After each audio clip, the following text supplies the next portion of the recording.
कभी सोचा है कि क्यों कहते हैं कि एक तस्वीर 1000 शब्दों के बराबर होती है?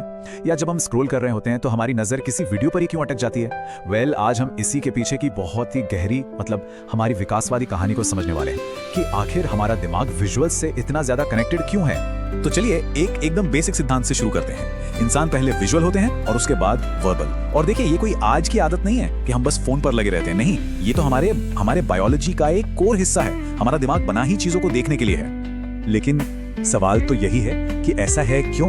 आखिर ऐसा क्या हुआ कि हमारे दिमाग का विकास कुछ इस तरह से हुआ कि वो शब्दों से पहले तस्वीरों को चुनता है। तो चलिए इसी सवाल के जवाब को ढूंढते हैं। तो देखिए, इस क्यों का जवाब ढूंढने के लिए सबसे पहले हम आज के विज्ञान की मदद लेते हैं। आइए अपनी पड़ताल के पहले हिस्से में चलते हैं और ये देखते हैं कि जो मॉडर्न रिसर्च है वो हमारे इस विजुअल झुकाव के बारे में आखिर कहती क्या है। तो देखिए, साइंटिस्ट इस चीज को एक नाम देते हैं, पिक्टोरियल सुपीरियरिटी इफेक्ट। अब ये सुनने में थोड़ा भारी भरकम लगता है, पर इसका मतलब बहुत सीधा सा है। हमें शब्दों के मुकाबले तस्वीरें कहीं ज्यादा आसानी से और ज्यादा लंबे समय तक याद रहती हैं। और इसकी वजह भी एकदम साफ है। हमारे दिमाग का जो सबसे बड़ा सिस्टम है, जिसे विजुअल कॉर्टेक्स कहते हैं, वो बना ही इसी काम के लिए है।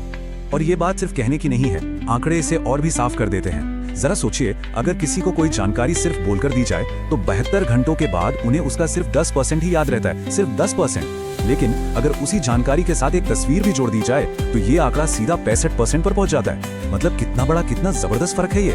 तो ये तो हुई आज के साइंस की बात, लेकिन इसकी जड़ें, इसकी कहानी वो आज की नहीं बल्कि लाखों साल पुरानी है। तो चलिए अब जरा समय में पीछे चलते हैं और देखते हैं कि ये सब शुरू कहां से हुआ।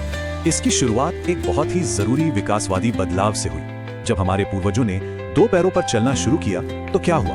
उनके हाथ खाली हो गए, नए काम करने के लिए आजाद हो गए। और उन्होंने उन आजाद हाथों से क्या किया? उन्होंने पत्थर के औजार बनाए। और ये औजार सिर्फ पत्थर के टुकड़े या हथियार नहीं थे। नहीं, ये इतिहास में पहली बार था जब किसी के दिमाग का कोई आइडिया, कोई विचार एक ठोस चीज बनकर बाहर आया था। और हाँ, ये बदलाव कोई रातों रात नहीं हो गया। हम लाखों सालों के सफर की बात कर रहे हैं। ये कहानी शुरू होती है करीब 2.5 लाख साल पहले, जब शुरुआती एकदम कच्चे पत्थर के औजार बने। फिर करीब 16 लाख साल पहले आए हैंड एक्स, जो एक स्टैंडर्ड डिजाइन थे। मतलब एक ऐसा विचार जिसे सब बना और समझ सकते थे। और फिर करीब 75,000 साल पहले एक बहुत बड़ी छलांग लगी, जब अमूर्त प्रतीक यानी सिंबल सामने आए। ये सोचने की क्षमता में क्रांति थी। और विचारों को इस तरह विजुअली शेयर करने की इसी काबिलियत ने इंसानी विकास में एक बिल्कुल ही नई, एक क्रांतिकारी सोच की नींव डाल दी। एक पुरातत्वविद हैं जॉन हॉफेकर, वो इसे सुपर ब्रेन कहते हैं। ये सुपर ब्रेन क्या है? ये एक तरह का सामूहिक दिमाग है। सोचिए, एक न्यूरोलॉजिक इंटरनेट की तरह। उनका मानना है कि हम इंसानों की असली ताकत हमारे अकेले दिमाग में नहीं, बल्कि हमारी इस काबिलियत में है कि हम कई सारे दिमागों को एक दूसरे से जोड़ सकते हैं। इसे समझने के लिए मधुमक्खी के वैगल डांस के बारे में सोचिए। वो एक खास तरह का डांस करके दूसरी मधुमक्खियों को बताती हैं कि खाना कहाँ मिलेगा। मतलब काफी कॉम्प्लेक्स जानकारी शेयर करती हैं। ठीक उसी तरह हमारे पूर्वजों के लिए ये पत्थर के औजार और शुरुआती सिंबल्स उनका वैगल डांस थे, अपने दिमाग के आइडिया को बाहर निकालकर दूसरों तक पहुंचाने का एक जरिया। लेकिन सुनिए, औजारों के बारे में जानकारी शेयर करना ये तो बस पहला कदम था। असली गेम चेंजर, असली क्रांति तो तब आई जब इंसानों ने उन चीजों के बारे में बात करना शुरू किया जो असल में थी ही नहीं। इस दौर को संज्ञानात्मक क्रांति या कॉग्निटिव रेवोल्यूशन कहते हैं, जो करीब 70,000 साल पहले हुई। ये वो पल था जब होमो सैपियंस ने एब्स्ट्रैक्ट तरीके से सोचना शुरू किया। मतलब उन्होंने कहानियां गढ़ी, मिथकों की, देवताओं की, कबीलों और राष्ट्रों की, और उन पर यकीन भी किया। ये सब ऐसी चीजें थीं जिन्हें आप छू नहीं सकते, देख नहीं सकते, जिनका कोई फिजिकल अस्तित्व नहीं था।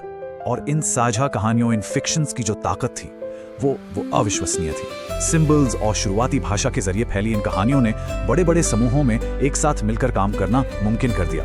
अब लोग उन लोगों के साथ भी सहयोग कर सकते थे जिनसे वो कभी मिले भी नहीं थे, सिर्फ इसलिए क्योंकि वो सब एक ही कहानी, एक ही देवता या एक ही कबीले में विश्वास करते थे। तो अब इस नई सोच की शक्ति, इस नई कॉग्निटिव टूलकिट के साथ होमो सेपियंस सिर्फ अफ्रीका तक ही सीमित नहीं रहे। वो अपने आइडियाज, अपनी कहानियां, इन्हें लेकर पूरी दुनिया में फैल गए।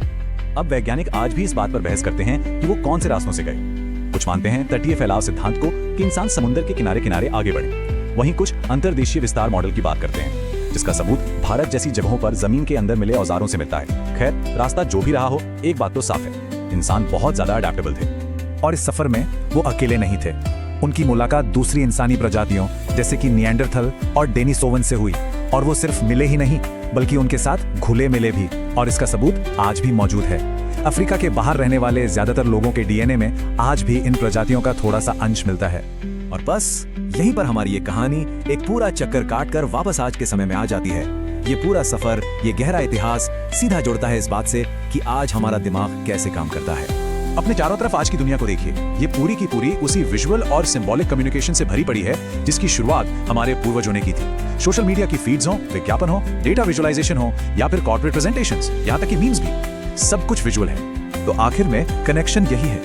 विजुअल्स को पसंद करना हमारे दिमाग की कोई कमी या भटकाव नहीं है, ये हमारी विरासत है। एक ऐसी विकासवादी रणनीति की विरासत जिसने इंसानी नस्ल का अस्तित्व और उसकी कामयाबी को पक्का किया। हमारा दिमाग सिर्फ इस विजुअल दुनिया में ढला नहीं है, बल्कि उसे बनाया ही इसी विजुअल दुनिया ने है। और ये सब हमें एक बहुत ही अहम सवाल पर लाके खड़ा कर देता है। हमारे पूर्वजों ने तो सिंबल्स का इस्तेमाल किया जिंदा रहने के लिए, एक दूसरे का साथ देने के लिए और दुनिया को समझने के लिए।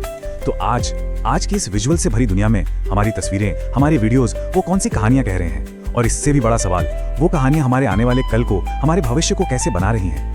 ये एक ऐसी बात है जिस पर सोचना बनता है।